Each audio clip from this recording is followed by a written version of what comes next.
Hello. ഇന്ന് ഞാനേ ഒരു മീൻ കറിയുടെ റെസിപ്പിയാണ് ഇടുന്നത് കേട്ടോ. എന്ത് മീനാണെന്നറിയാവോ? ബ്രാല്. ബ്രാലെന്നാണ് ഞങ്ങൾ പറയുന്നത്. ചിലതിൽ വരാലെന്ന് പറയും. ഇത് ബ്രാലെന്നാണ്, കടൽ ബ്രാലാണ് കേട്ടോ. ഇത് ശരിക്കും പറഞ്ഞാൽ കറുത്ത ബ്രാലുണ്ടല്ലോ, അതാണ് ഒന്നുകൂടി നല്ലത്. അപ്പോൾ അത് ക്ലീൻ ചെയ്തൊക്കെ കിട്ടിയിട്ടുണ്ട്. പിന്നെ ഒരു ചട്ടി അടുപ്പത്ത് വെച്ച് കുറച്ച് വെളിച്ചെണ്ണ ഒഴിച്ചിട്ടേ 2-3 ഉലുവ ഇട്ട് കഴിഞ്ഞാൽ ഒരു പ്രത്യേക രുചിയാട്ടോ.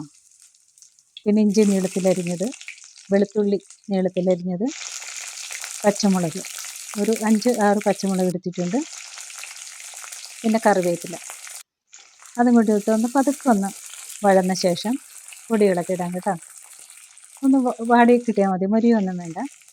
അപ്പോൾ കാശ്മീരി മുളക് പൊടി, മഞ്ഞൾപ്പൊടി, ലേശം മല്ലിപ്പൊടിയും കൂടി എടുത്തിട്ടുണ്ട്.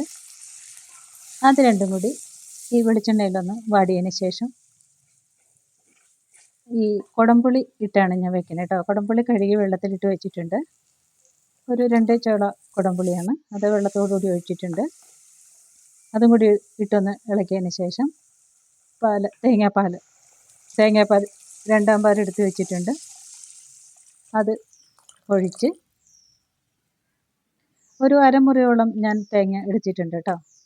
എന്നിട്ട് ഈ മീൻ കഷ്ണങ്ങളൊക്കെ ഇതിനകത്തേക്ക് ഇങ്ങനെ ഇതുപോലെ പെറുക്കിയിട്ടതിന് ശേഷം അടച്ചു വെച്ച് വേവിക്കുകയാണ് ചെയ്തത് കേട്ടോ. അധികം വേവില്ല ഈ മീൻ. കുറച്ച് നേരം അടച്ച് വെച്ചിട്ട് ഞാൻ പിന്നെ തുറന്നിട്ട് ഒരിത്തിരി ഗ്രേവി ചാറ് കൂടുതലായി തോന്നിയപ്പോൾ ഞാൻ തുറന്നിട്ട് വേവിക്കുക ചെയ്ത്. അപ്പോൾ നല്ലോണം ഇളക്കിയതിന് ശേഷം കുറച്ച് ഉപ്പും കൂടി ഇട്ടിട്ട് അടച്ച് വെച്ച് ഒരു 5 മിനിറ്റ് ഞാൻ ഇത്തിരി ഹൈ ഫ്ലെയിമിൽ തന്നെ വെച്ചേക്കണം കേട്ടോ. അപ്പോൾ തിളച്ച് നല്ല സെറ്റായി വന്നിട്ടുണ്ട്. നല്ല തേങ്ങാപ്പാലൊഴിച്ച് ബ്രാല് കറി. സാധാരണ ഞാൻ ഈ ബ്രാലൊക്കെ കിട്ടുമ്പം വറുത്തരച്ച് വെക്കാറാണ് പതിവ്. പണ്ട് മറ്റേ ഡെലിവറി കഴിഞ്ഞ് കിടക്കുന്ന അമ്മമാർക്കൊക്കെ ഈ ബ്രാലൊക്കെ ഉണ്ടല്ലോ ഇങ്ങനെ കുടംപുളി ഇട്ട് വറ്റിച്ച് വെക്കും. അത് വയറിന് നല്ലതാണെന്നും പറഞ്ഞിട്ടുണ്ട് പണ്ടത്തെ. പിന്നെ വറുത്തരച്ചൊക്കെ വെക്കും. പക്ഷെ ഞാൻ ഇന്ന് തേങ്ങാപ്പാൽ ഒഴിച്ചാണ് വെച്ചേക്കുന്നത് കേട്ടോ. ആ കുടംപുളി ഇട്ട് വറ്റിച്ച് വയ്ക്കുന്ന മീനൊരു പ്രത്യേക രുചിയാണ്. എന്ന് വെച്ചാൽ ഒരാഴ്ചയോളം നിന്നോളും. ഉച്ചയ്ക്ക് ഉണ്ടാകാത്ത ഒരു കഷ്ണം കുറച്ച് ചാറും കൂടി ആണ് തരുന്നത്. ആ രുചി ഇപ്പോഴും നാക്കിൻ്റെ തുമ്പത്തുനിന്ന് പോകുന്നില്ല. അപ്പോൾ തിളച്ചൊക്കെ കഴിഞ്ഞിട്ട് ലാസ്റ്റ് കട്ടി തേങ്ങാപ്പാൽ എടുത്ത് വെച്ചിട്ടുണ്ട്.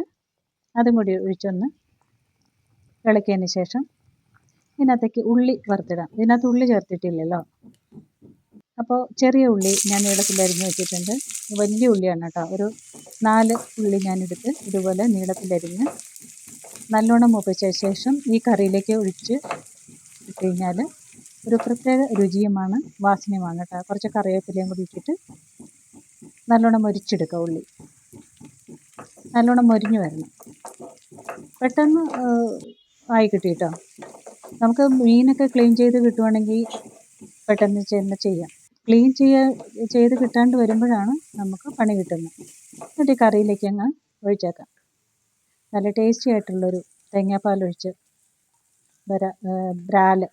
വരാൽ കറിയാണ് ഇന്ന് ഉണ്ടാക്കിയേക്കുന്നത്. നല്ല സൂപ്പർ ടേസ്റ്റ്. എന്നിട്ട് അപ്പം തന്നെ അങ്ങ് അടിച്ച് വയ്ക്കണം, അല്ലെങ്കിൽ ആ വാസന അങ്ങ് പോകും. എന്നിട്ട് നമ്മൾ ചോറ് വിളമ്പാൻ കാലത്ത് മാത്രമേ എടുക്കാൻ പാടുള്ളൂ. അപ്പോൾ എൻ്റെ ഈ കറി ഇഷ്ടപ്പെട്ടെങ്കിലേ ലൈക്ക്, കമൻറ്റ്, ഫോളോ ഒക്കെ ചെയ്തോളൂ കേട്ടോ. അപ്പോൾ അടുത്തൊരു റെസിപ്പി ആയിട്ട് വരാം. Thank you.